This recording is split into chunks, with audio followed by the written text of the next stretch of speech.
हाँ भाई, कल तक मैं करवा चुका था स्पेसिफिक हीट यानी कि कैलोरीमेट्री मैंने स्टार्ट करवा दिया था। याद हो कैलोरीमेट्री क्या होता है? मैंने बताया था ब्रांच ऑफ थर्मो, ये एक्चुअली सब कुछ थर्मोडायनेमिक्स में चलता है।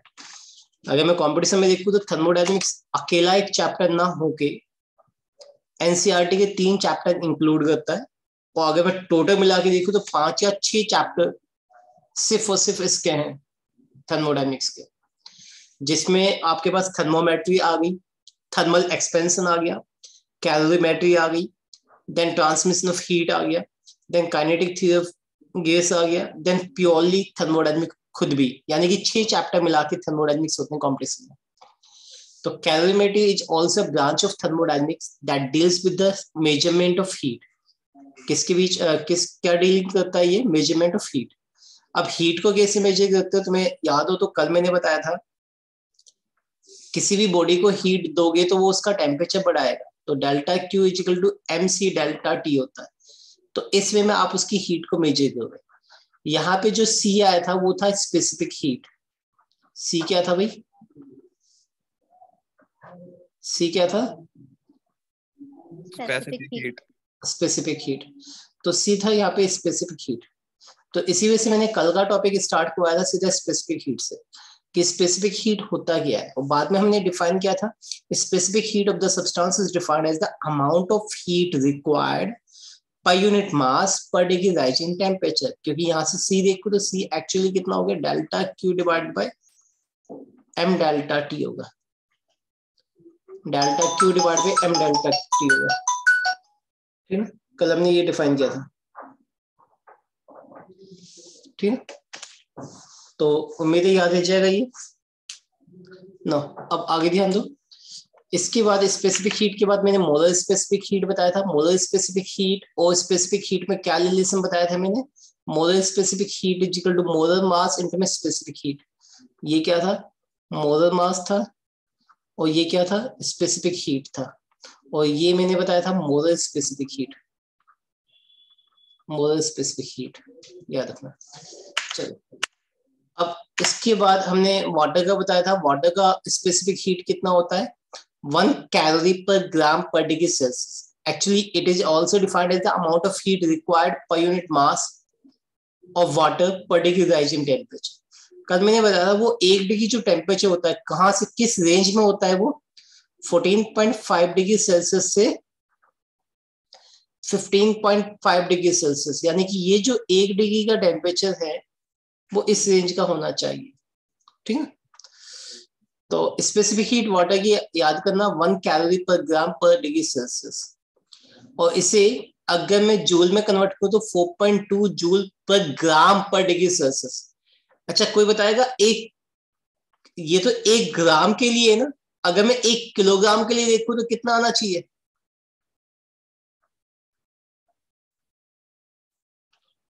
क्या इतना नहीं आना चाहिए? Yes sir. इसका मतलब क्या हो गया कि अगर मैं सिर्फ 1 डिग्री, इसका मतलब क्या हो गया? अगर मैं 1 किलो पानी को, 1 किलो वाटर को सिर्फ 1 डिग्री टेम्परेचर बढ़ाना चाहूं तो कितनी अमाउंट ऑफ हीट चाहिए होगी?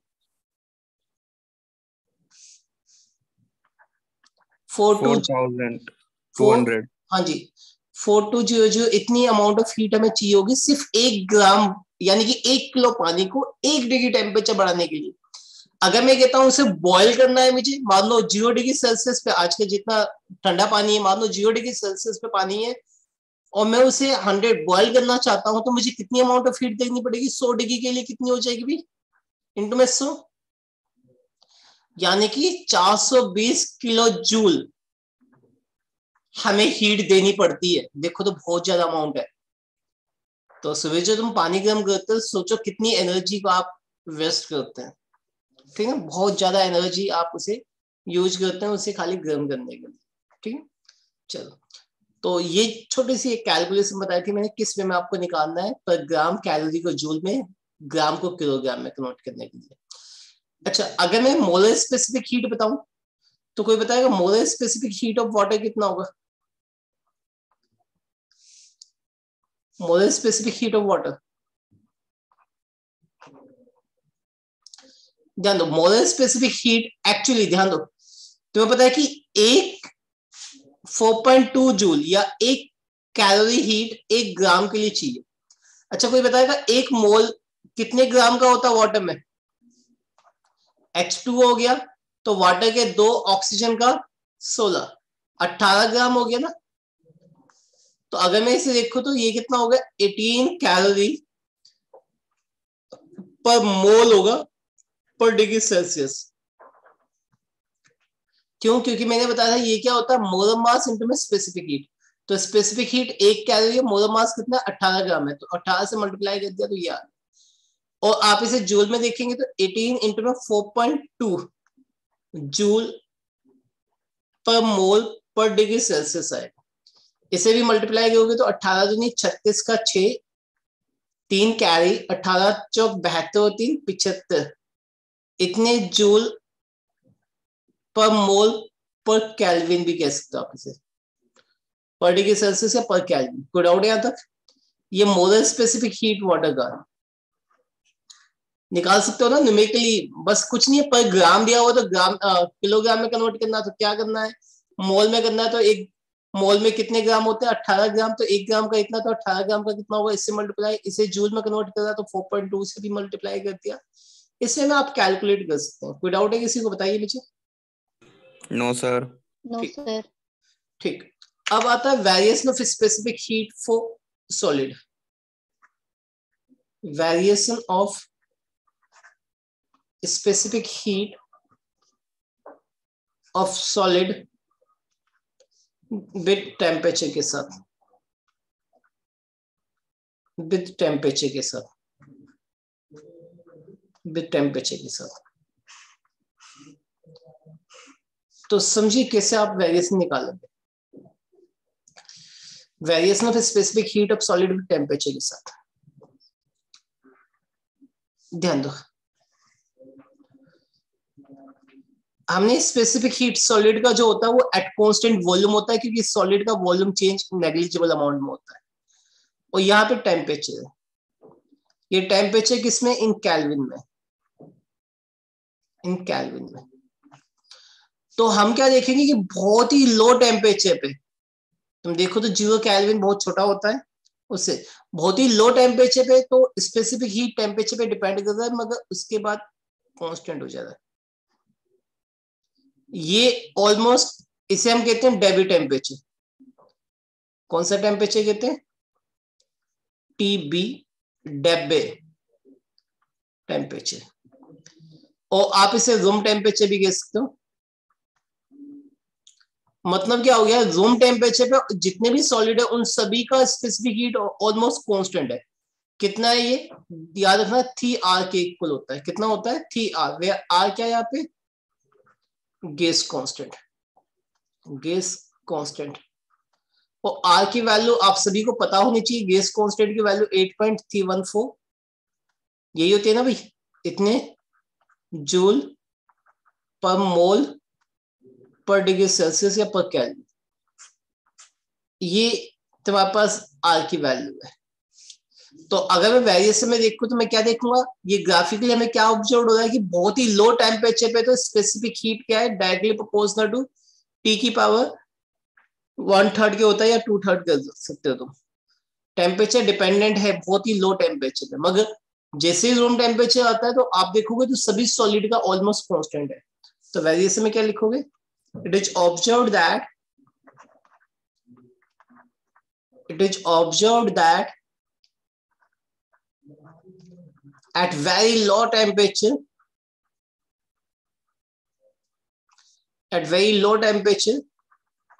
the specific heat of solid depends on temperature, but at room temperature the specific heat of solid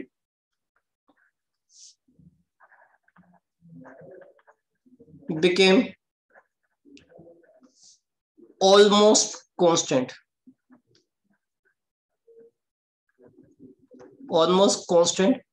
and independent of temperature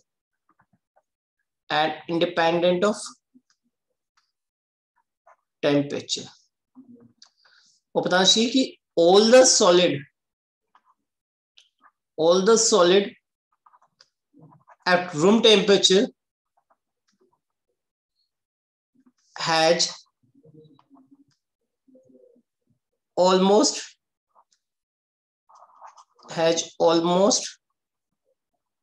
same value of specific heat, चाहे वो aluminium हो या कॉपर हो, almost सभी की same value of specific heat होती है। And that is कितनी होती है वो specific heat, Cb equal to कितना होगा 3R, वेयर R क्या है यहाँ पे गैस कांस्टेंट है, गैस कांस्टेंट, इसे याद रखना। R यहाँ पे क्या है गैस कांस्टेंट, ऑलमोस्ट सभी के लिए क्या होता है कांस्टेंट होता है ना। अब आगे ध्यान दो ना, इसके बाद तुम्हारे पास कुछ डेफिनेशन टाइप में आती है। फॉर एग्जांपल क्या होता है वाटर इक्विवेलेंट, क्या होता है थर्मल कैपेसिटी। तो दो डेफिनेशन ध्यान से सुनो, एक होता है थर्मल कैपेसिटी, ध्यान दो दोनों में डिफरेंस क्या है। एक मैंने भी बताया था स्पेसिफिक हीट, स्पेसिफिक हीट क्या होता है amount of heat required per unit mass per degree temperature, यानी कि एक यूनिट मास को 1 डिग्री टेम्परेचर बढ़ाने के लिए कितना अमाउंट ऑफ हीट चाहिए, वही होगा स्पेसिफिक हीट। यही मतलब है ना स्पेसिफिक हीट का, बोलिए। Yes sir. ठीक, मगर अगर मैं थर्मल कैपेसिटी की बात करता हूं तो थर्मल कैपेसिटी में ये कहता है कि जो एंटायर बॉडी है, ध्यान से सुनना, एंटायर जो बॉडी है पूरी बॉडी का 1 डिग्री सेल्सियस बढ़ाने के लिए जो भी अमाउंट ऑफ हीट चाहिए उसे बोलेंगे थर्मल कैपेसिटी। तो दोनों में क्या डिफरेंस दिखाई दिया आपको स्पेसिफिक हीट और थर्मल कैपेसिटी में, बोलिए दोनों में क्या डिफरेंस दिखाई दिया बेटा? Sir unit mass and entire body temperature बढ़ना और इसमें पूरे एंटायर मास का। बहुत बढ़िया, यहाँ पे यूनिट मास के टेम्परेचर के अकॉर्डिंग बात करते हैं हम। एक यूनिट मास का 1 डिग्री टेम्परेचर बढ़ाने के लिए जो भी हीट दी होगी, और यहाँ पे देखा तो हमने एंटायर बॉडी का टेम्परेचर बढ़ाने के लिए कितनी हीट दी है वो।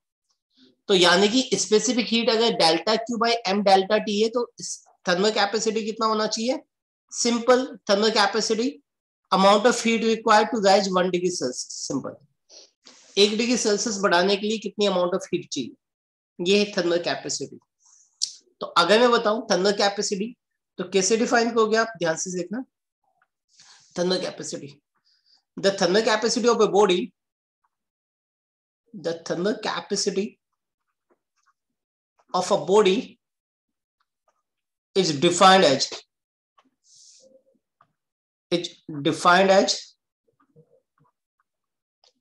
amount of heat required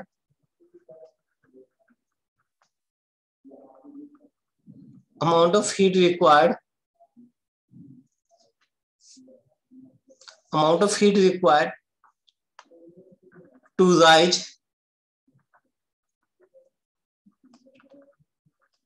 its temperature by 1 degree Celsius.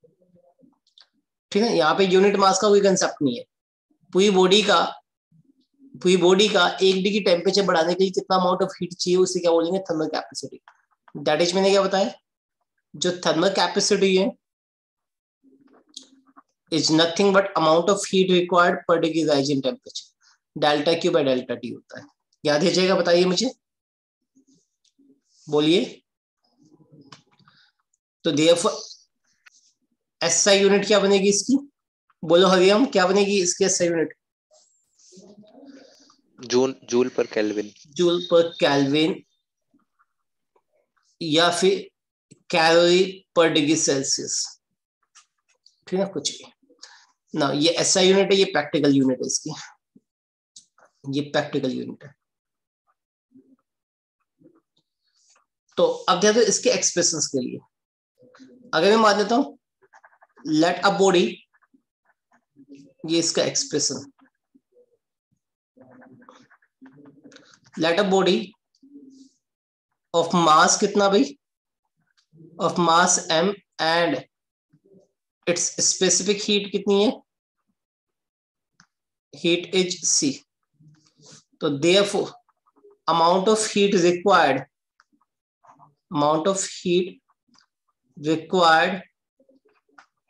to raise its temperature by delta T. कोई बताएगा कितना अमाउंट ऑफ हीट चाहिए होगा, बोलिए. डेल्टा क्यू इजिकल टू,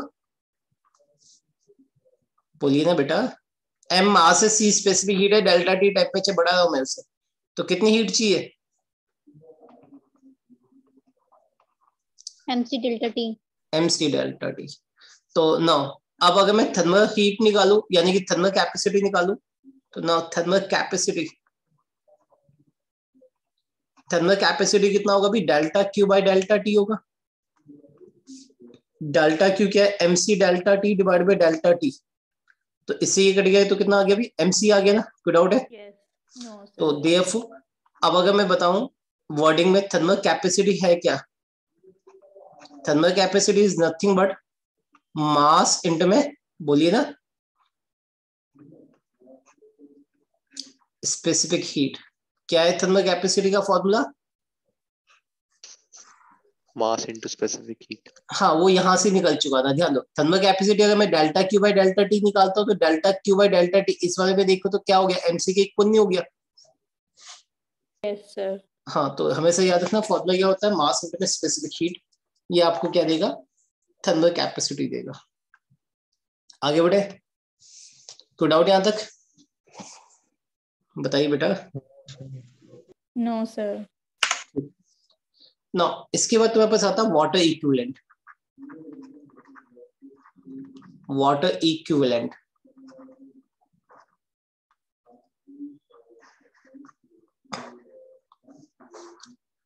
क्या होता है, वाटर इक्विवेलेंट कोई बताएगा मुझे?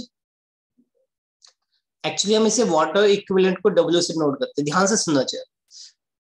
वाटर इक्विवेलेंट किसी भी बॉडी का, वाटर का मतलब ये नहीं सिर्फ वाटर का होता है, तो वाटर इक्विवेलेंट किसी भी बॉडी का होता है. ये कंपेरिजन किया जाता है वाटर का कितना मास होगा वो बॉडी, क्या बताया कि वो बॉडी वाटर का कितना मास उस बॉडी के यानी कि वाटर का मास जो है उस बॉडी के इक्विवेलेंट है.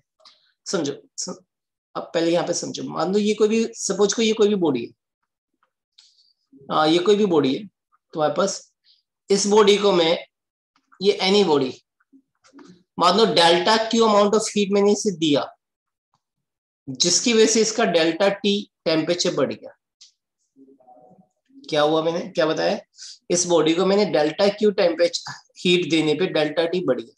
तो इसकी जगह पानी का, वाटर का कितना मास हो, मास ऑफ वाटर कितना हो, जो कि उतने ही हीट पे उतना ही टेम्परेचर बढ़ जाए जितना इससे दिया.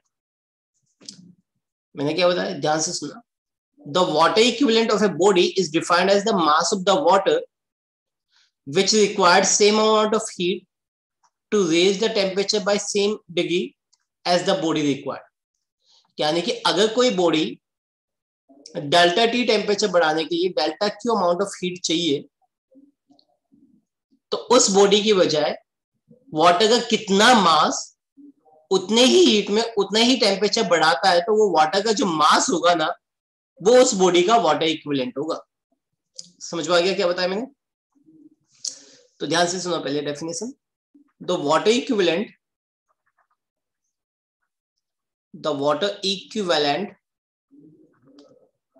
of a body is defined as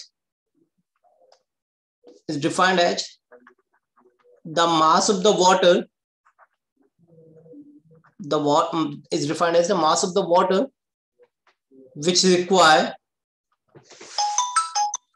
the mass of the water which required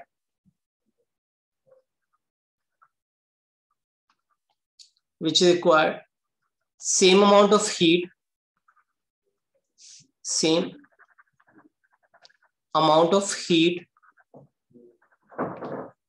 to raise its temperature by to raise its temperature by same degree as the body required. As the body required. As the body required. समझ में आ गया? मैंने क्या बताया कि ये वो मास है वाटर का जो कि उतनी हीट की जरूरत है, उतनी ही टेम्परेचर के लिए जितना की बॉडी को जरूरत है. कोई डाउट है? बताइए मुझे. No sir. ठीक, इसका एक्सप्रेशन ध्यान दो. इसे डिनोट करते हैं हम. It is denoted by omega. It is denoted by omega. इसका एक्सप्रेशन ध्यान दो, ध्यान से देखना चाहिए. अगर मैं देखूं let a body of mass कितना भाई m एंड स्पेसिफिक हीट कितनी है भाई इसकी c. Therefore amount of heat कितना चाहिए होगा इसे. Amount of heat is required to raise its temperature by कितना भाई. To raise its temperature by delta T. Delta T amount में टेम्परेचर बढ़ाने के लिए इसे कितना अमाउंट ऑफ हीट चाहिए होगा. इज कितना होगा कोई बताएगा. Delta Q is equal to, बोलिए बेटा, बोलिए बेटा, कितना अमाउंट ऑफ हीट चाहिए होगा बेटा.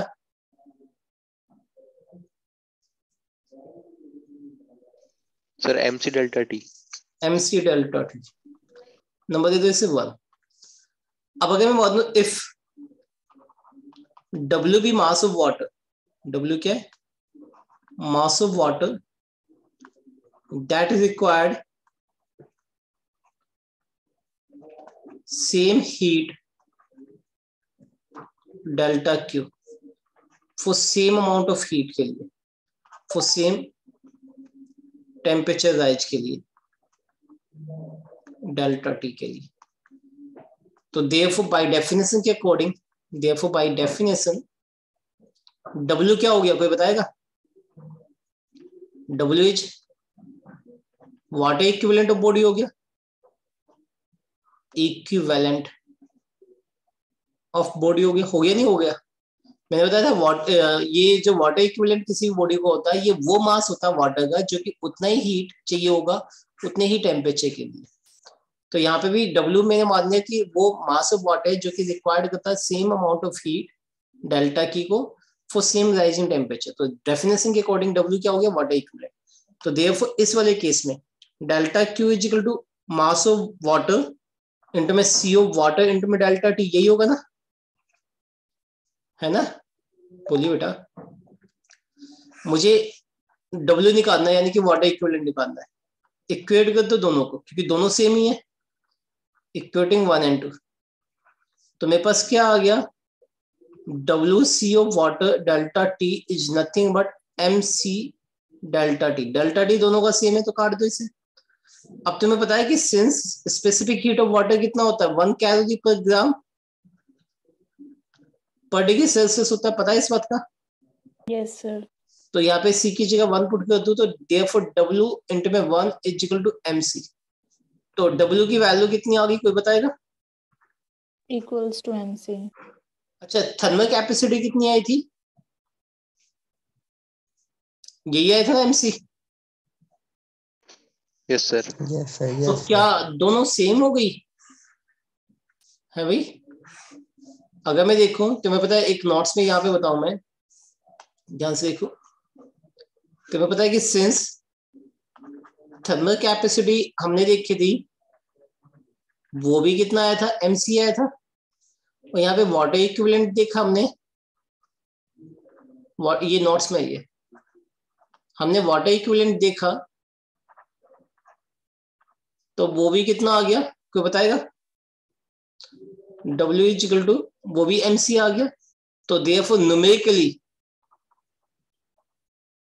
numerically both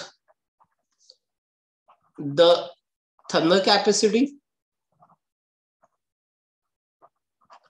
and water equivalent are same. Numerically क्या दोनों सेम नहीं है? बताइए मुझे.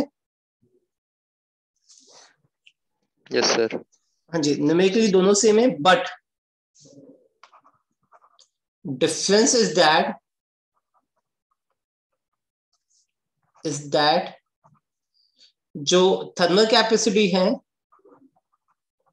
Thermal capacity has unit of किसकी, कोई बताएगा? जूल पर डिग्री सेल्सियस की, है ना. एंड जो वाटर इक्विवेलेंट है उसकी यूनिट क्या होगी, कोई बताएगा?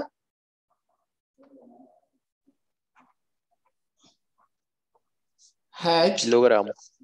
Unit of mass. किसकी है भाई? मास की यूनिट. क्योंकि मैंने बताया वाटर इक्विवेलेंट क्या होता है? मास ऑफ वाटर. क्या होता है? क्या होता है? मास of water. Mass of water. तो ये मास की यूनिट रखिएगा, जबकि वो क्या है? हीट पर डिग्री सेल्सियस.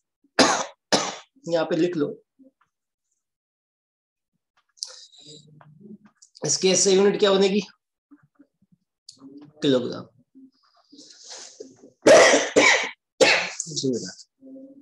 कोई डाउट किसी को? सर यहाँ पे सेकंड इक्वेशन कैसे लिखी है वो बताना एक बार. कौन सी सेकंड इक्वेशन? जैसे जिसको सेकंड मार्क करा हुआ है. हाँ, वो फॉर्मूला वही है, एम सी डेल्टा टी. बस यहाँ पे एम की जगह डब्ल्यू आ गया, सी वाटर का ले लिया. वाटर का हमें पता होता है 1 कैलोरी, और डेल्टा टी तो ऊपर वाला ही सेम है, क्योंकि सेम डिग्री सेल्सियस बढ़ाया और सेम अमाउंट ऑफ हीट चाहिए. तो दोनों में हीट को इक्वल कर दो, क्योंकि दोनों की हीट सेम है. हीट को इक्वल कर दिया, डेल्टा टी से डेल्टा टी कट गया. अब W C is equal to m C आ गया. याद रखना, सी की वैल्यू 1 कैलोरी पुट की है मैंने, तो water is equal to m C आ जाएगा. कोई डाउट है यहाँ तक? बताइए मुझे. No sir. ठीक. नो, नेक्स्ट एकदम वापस याद रखना. तो ये था स्पेसिफिक हीट, वाटर इक्विवेलेंट. अब आता है एक लेटेंट हीट. क्या होता है लेटेंट हीट? इसे भी ध्यान से देखो. कोई बताएगा क्या होता है लेटेंट हीट? पढ़ा भी होगा आपने.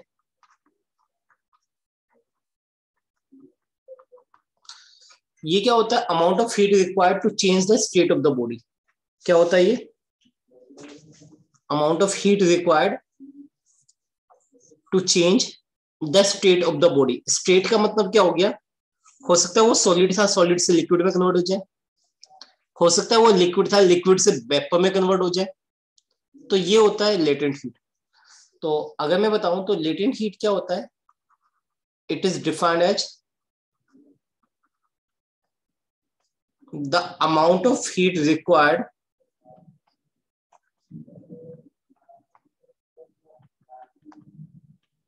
per unit mass to change its state. That is, state का मतलब क्या हो गया? That is solid से liquid, solid से लिक्विड, और लिक्विड से गैस, और लिक्विड से सॉलिड, या फिर लिक्विड से गैस यानी कि वेपर्स, और वेपर से लिक्विड. स्टेट चेंज करने के लिए, समझ में आ गया? उसकी स्टेट को चेंज करने के लिए 1 यूनिट मास को कितनी अमाउंट ऑफ हीट चाहिए, 1 यूनिट मास को, उसे बोलेंगे उसकी लेटेंट हीट. याद है जाएगा? बताइए मुझे. बोलिए बेटा, याद है जाएगा? Yes sir. ठीक.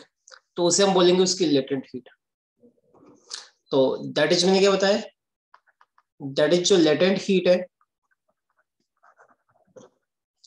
वो क्या होता है? Delta Q per unit mass. देखो तो heat required per unit mass, इसे हम एल से डिनोट करते हैं. तो therefore L delta Q is equal to कितना फॉर्मूला हो गया? M L. अच्छा याद रखना, ये this is the heat only for change the state, not rise in temperature. ये टेम्परेचर नहीं बढ़ाता. अगर टेम्परेचर बढ़ाना है तो उसके लिए हीट कौन सी चाहिए होगी? एम सी डेल्टा टी. पता है ना? ये वाली हीट टेम्परेचर को चेंज करता है. यहाँ पे टेम्परेचर चेंज होता है और यहाँ पे क्या टेम्परेचर चेंज होगा बताइए मुझे? यहाँ पे टेम्परेचर चेंज नहीं होगा, यहाँ पे उसकी स्टेट चेंज होगी। स्टेट मतलब सॉलिड है तो लिक्विड में कन्वर्ट हो जाएगा, लिक्विड है तो वेपर में कन्वर्ट हो जाएगा, या फिर वाइस वर्सा, वेपर है तो लिक्विड में आ जाएगा, लिक्विड है तो सॉलिड में आ जाएगा। समझ में आ रहा है? बताओ चाहिए it is the amount of heat, it is the amount of heat to change its state only। ये सिर्फ और सिर्फ उसकी स्टेट को चेंज करेगा, नॉट द टेम्परेचर, टेम्परेचर को चेंज नहीं करेगा। याद रखिएगा, ये खाली स्टेट को चेंज करेगा, उसकी टेम्परेचर को चेंज नहीं करेगा। याद रखिएगा, बोलिए। Yes, sir. ठीक है, इसे बोलते हैं हम लेटेंट हीट।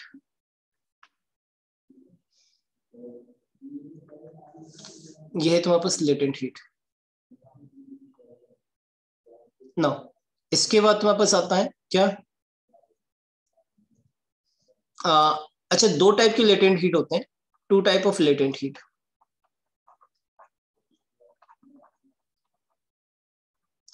नंबर वन, एक होता है latent heat of fusion, latent heat of fusion. बताओ जी, it is the amount of heat, it is amount of heat required per unit mass to change its state from solid to liquid or vice versa। और तुम्हें बताना चाहिए also latent heat of fusion is nothing but delta Q by M। तो delta Q actually कितना हो गया? ML of fusion हो गया।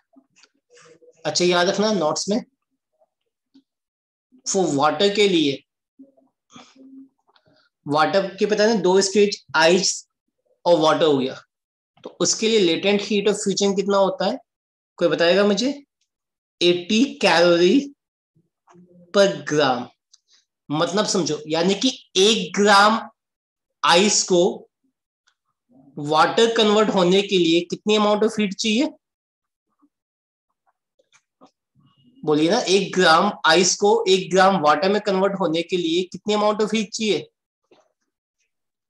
80 कैलोरी। 80 कैलोरी, ये हमें से याद होना चाहिए ना। दूसरा है तुम्हारे पास, अगर मैं सेकंड देखूं तो वो है latent heat of vaporisation.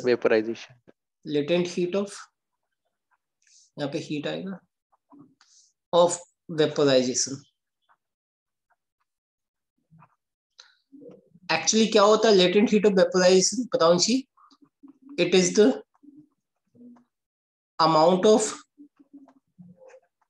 Heat required per unit mass to change its state। कहां से कहां तक भी? फ्रॉम, बोलिए ना, liquid to vapour and vice versa, liquid to vapour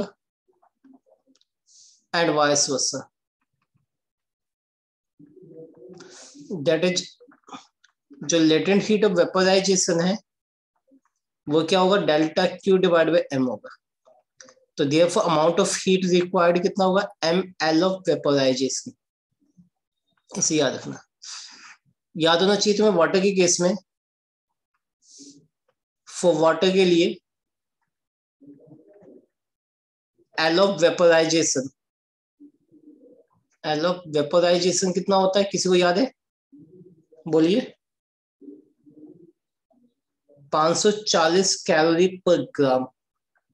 यानी कि 1 ग्राम वाटर जो कि 100 डिग्री सेल्सियस पे है, उसे 1 ग्राम स्ट्रीम में कन्वर्ट होने के लिए 1 ग्राम स्टीम में कन्वर्ट होने के लिए, जो कि अगेन एट 100 डिग्री सेल्सियस पे कितने हीट चाहिए? 540 कैलोरी। हीट कितना चाहिए होगा? 540 कैलोरी। याद रह जाएगा। अच्छा ये बताइए, क्या स्टेट चेंज करते समय उसका टेम्परेचर चेंज होता है?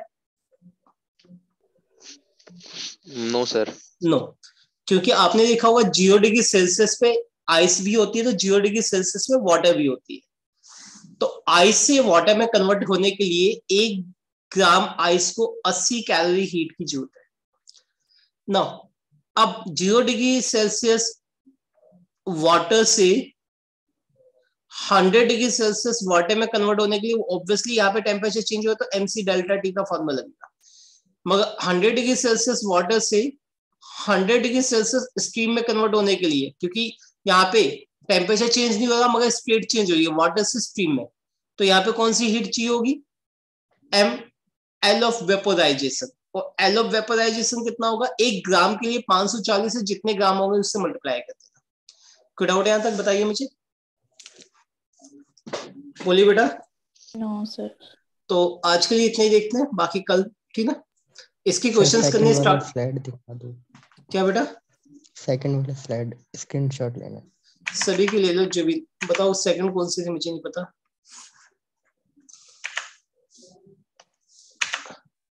यहां से आज मैंने स्टार्ट किया शायद, है ना? पहली, दूसरी ले लिया स्क्रीनशॉट। यस सर, हो गई। इसका हो गया था। तीसरी, यस सर, हो गई, सब हो गई। पांचवी, ठीक है। तो ठीक है, इसके आगे हम कल देखेंगे, टाइम भी ज्यादा हो गया, दूसरी क्लास हो गई। अच्छा ठीक है, लिख लिया था नहीं सभी ने?